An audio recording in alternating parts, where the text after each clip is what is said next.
স্বর্ণের বাজারে সৌদি আরবের অবস্থান আরও শক্তিশালী করতে এক ঐতিহাসিক ও যুগান্তকারী সাফল্যের ঘোষণা দিয়েছে দেশটির রাষ্ট্রীয় খনি কোম্পানি মাআদেন। সৌদির 4টি ভিন্ন অঞ্চলে নতুন করে প্রায় ৭৮ লাখ আউন্স অর্থাৎ 2,21,000 কেজিরও বেশি স্বর্ণের মজুদ আবিষ্কারের বিষয়টি নিশ্চিত করেছে কোম্পানিটি।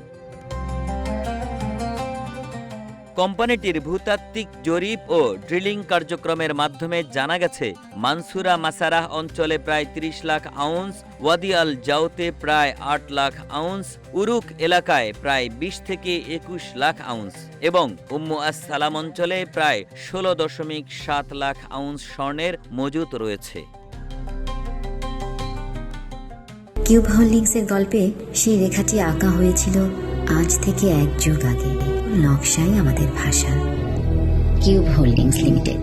ভূতাত্ত্বিকদের মতে এই স্বর্ণের খনিজ স্তর ভূগর্ভের অনেক গভীর পর্যন্ত বিস্তৃত, যার প্রকৃত গভীরতা এখনও পুরোপুরি নির্ধারণ করা সম্ভব হয়নি। ফলে ভবিষ্যতে এই মজুতের পরিমাণ আরও বাড়তে পারে বলে আশা করা হচ্ছে।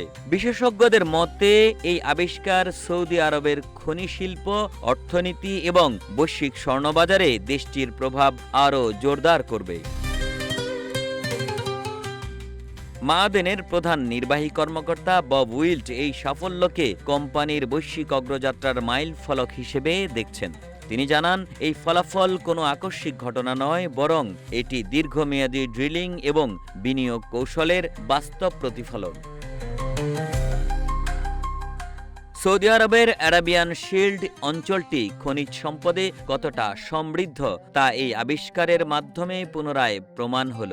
মাআদেনের অনুসন্ধানী দল কেবল স্বর্ণ নয়, বরং তামা ও নিকেলের মতো আধুনিক শিল্পের জন্য অপরিহার্য ধাতুরও ব্যাপক উপস্থিতি পেয়েছে। সৌদি যুবরাজ মোহাম্মদ বিন সালমানের ভিশন ২০৩০-এর একটি অন্যতম দিক হল খনি শিল্প। তেলের ওপর নির্ভরতা কমিয়ে খনিজ সম্পদকে আয়ের তৃতীয় প্রধান উৎস হিসেবে গড়ে তোলাই এর লক্ষ্য। মাআদেনের এই স্বর্ণ আবিষ্কার কেবল একটি কোম্পানির সাফল্য নয়, বরং এটি সৌদি আরবের জাতীয় অর্থনীতিকে বহুমুখীকরণের পথে কয়েক ধাপ এগিয়ে নিবে। একে আজাদ, রূপালী বাংলাদেশ।